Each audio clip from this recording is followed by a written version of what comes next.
Burası sıcaklığı ayarlayabileceğimiz panel.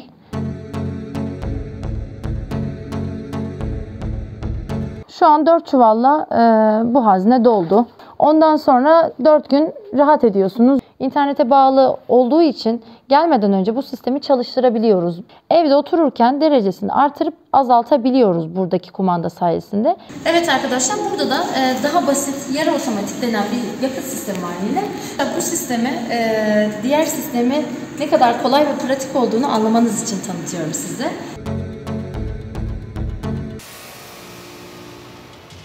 Merhabalar arkadaşlar. Bugün size kat kaloriferini tanıtacağım. Kat kaloriferi şöyle, köyde ya da işte hobi bahçesi diye adlandırdığımız yerlerde evlerimiz oluyor ve bunların ısınma problemi oluyor. Çünkü doğal gaz yok ya da daha doğal gazın gelmediği yerler var.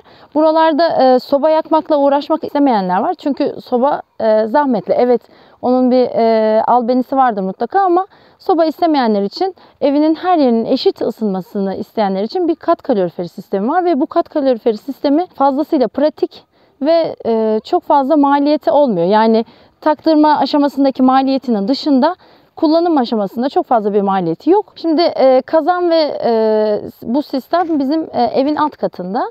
Maliyetinden bahsedeyim biraz. Bu sistemi şu an yaklaşık 15-20 bin lira civarında. Fakat ya bu ev içi tesisatı buna dahil değil tabii ki. Bu sistem burada, şimdi göstereyim size. Burası sıcaklığı ayarlayabileceğimiz panel. Şu alt kısımdan kül alınıyor. Buradan temizleniyor. Şimdi bunların da detayıyla göstereceğim.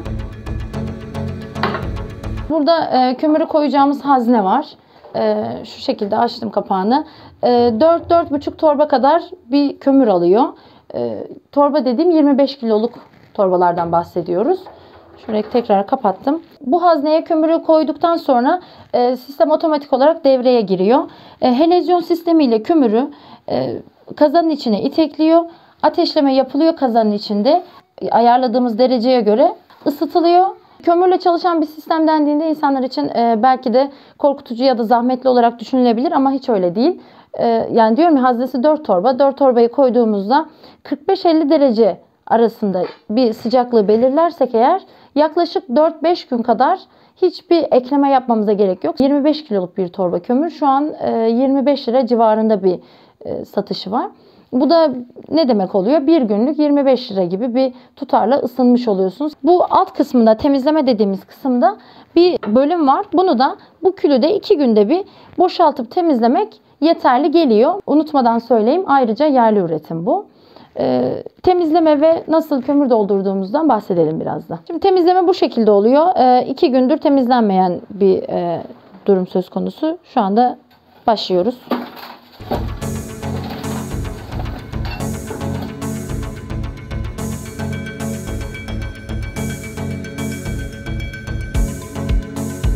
İki günde bu kadar kül çıktı işte.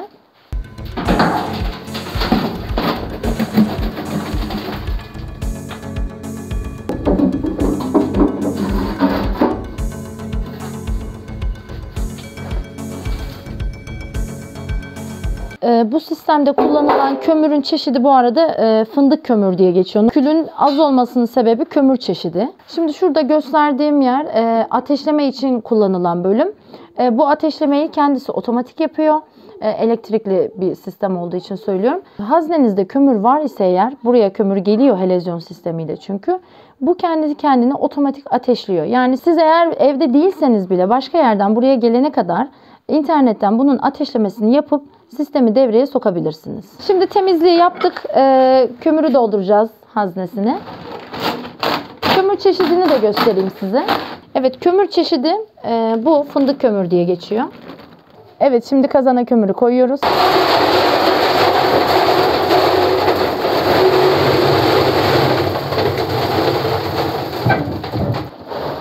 İkinci torbayı koyuyoruz.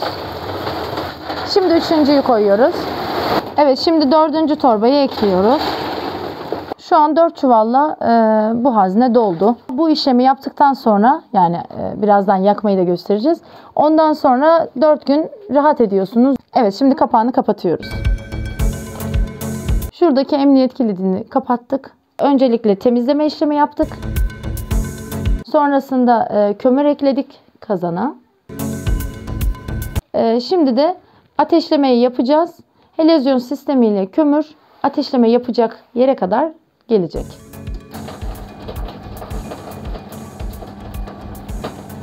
Şu an düğmeye basılı tutuyoruz. Bir süre basılı tutacağız. Birkaç dakika kadar. Evet, şu an sistem çalışıyor. Dönen çarktan kömürlerin nasıl geldiğini gözlemleyebiliyoruz şu anda. Şimdi ateşleme yapılacak yere kadar bu kömürlerin dolması gerekiyor. Düğmeden elimizi kaldırmıyoruz. Bu şekilde basılı tutuyoruz. Şimdi burada basılı tutuyor olmamızın sebebi, bunu her zaman yapmayacağız tabii ki. Sadece helezyon sistemi devreye girsin ilk etapta bunu yakalım diye yapıyoruz. Elimizi çektiğimizde helezyon sistemi otomatik duruyor. Evet, kömür olması gereken seviyeye kadar geldi. Artık ateşleme yapabiliriz. Şimdi bu sistem otomatik çalışıyor tabii ki ama biz size göstermek için sistemin çalışmasını elle yakmayı tercih ediyoruz. Çünkü otomatik yakmak istediğimizde 15-20 dakika kadar sürüyor ve sistem ancak devreye giriyor. Bu işlem yakıt sistemi tamamen söndüğü zaman yapılıyor ya da kömür hazneniz boş ise eğer. Bunu aralıklı olarak tabii ki yapmamız gerekecek.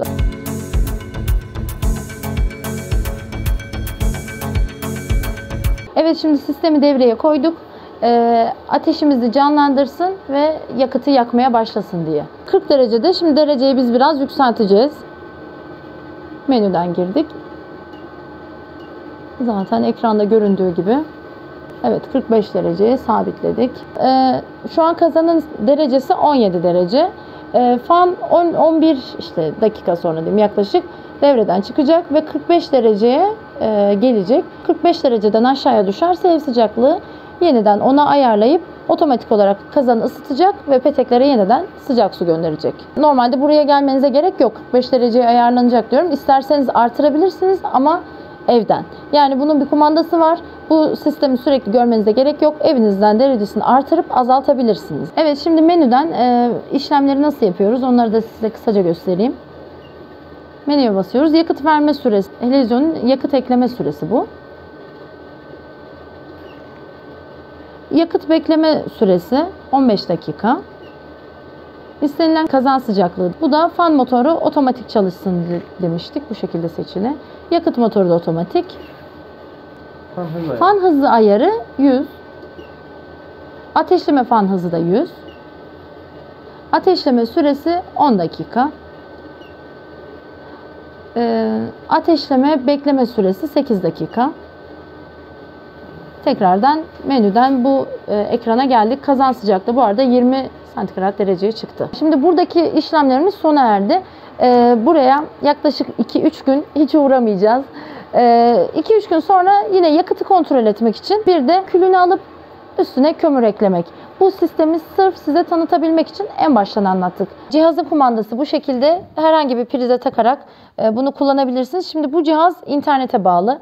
Bahsettiğim gibi bu cihazı uzaktan da yönetebiliyoruz. İnternete bağlı olduğu için gelmeden önce bu sistemi çalıştırabiliyoruz bu kumanda sayesinde. Ayrıca bu kumanda aşağıdaki sisteme bağlı. O da şu şekilde, derecesini istersek ayarlayabiliyoruz demiştik. Evde otururken derecesini artırıp azaltabiliyoruz buradaki kumanda sayesinde. Ekranda da şunu gösteriyor. Şu an kazan sıcaklığı 31, ortam sıcaklığı 18 derece. Çıkacağı sıcaklık da 45 derece. Şimdi şu tuşa bastığımda İstersem dereceyi düşürüp artırabiliyorum. İnternet olmadan da aşağıdaki kazanı bu kumandayla yönetebilirsiniz. Evet, şu an peteklere sıcak su geldi ve ısınmaya başladı. Evet arkadaşlar, burada da daha basit yarı otomatik denen bir yakıt sistemi var yine. Bunu kısaca bahsedeceğim. Bu sistemi diğer sistemi ne kadar kolay ve pratik olduğunu anlamanız için tanıtıyorum size. Bu soba mantığıyla çalışıyor. Bu hazneye kömür koyuluyor. Yaklaşık 2 çuval kadar kömür alıyor. Yine bunun da alt kısımdan külü boşaltılıyor. Yalnız bunun böyle diğeri gibi otomatik bir helezyon sistemi yok. Kömürü buraya dolduruyoruz. Burada yanıyor. Dereceyle birlikte, dereceyi yine ayarlayabiliyoruz tabii ki. Bu dereceyle suyu ısıtıyor ve bu kanal ve bu tesisat aracılığıyla peteklere su basmış oluyor. Bu sistemin yaklaşık tutarı 10.000 lira civarında. Tesisat dışından bahsediyoruz. Bu sistemin kurulumu 10.000 lira civarında.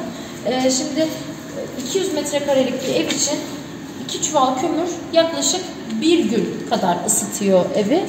Sonrasında yeniden yakmak gerekiyor. Yani soba gibi her gün kömürünü koyacağız, yanacak ve ertesi gün yeniden küllerini boşaltıp yeniden yakmanız ve kömür doldurmanız gerekiyor.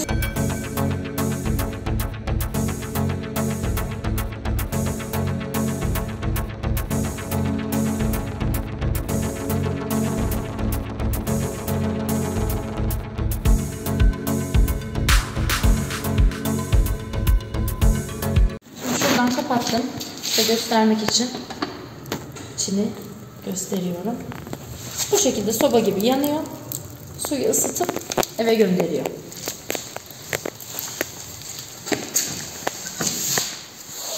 Tekrar devreye soktuk. Arkadaşlar o diğer sistemle bunu karşılaştırabilmeniz için bunu da anlatmak istedim size. Evet arkadaşlar, bugün size bu yakıt sistemini tanıtmaya çalıştım. Hobi bahçelerinde ya da doğalgazın olmadığı yerlerde bu yakıt sistemine çok ihtiyacımız var. Gerçekten önerebileceğim bir sistem çünkü uzun süredir kullanıyoruz. Köy hayatını seviyorum ama sobayla uğraşamam diyorsanız bu sistem tam size göre. Beni izlediğiniz için teşekkür ederim arkadaşlar. Hoşça kalın.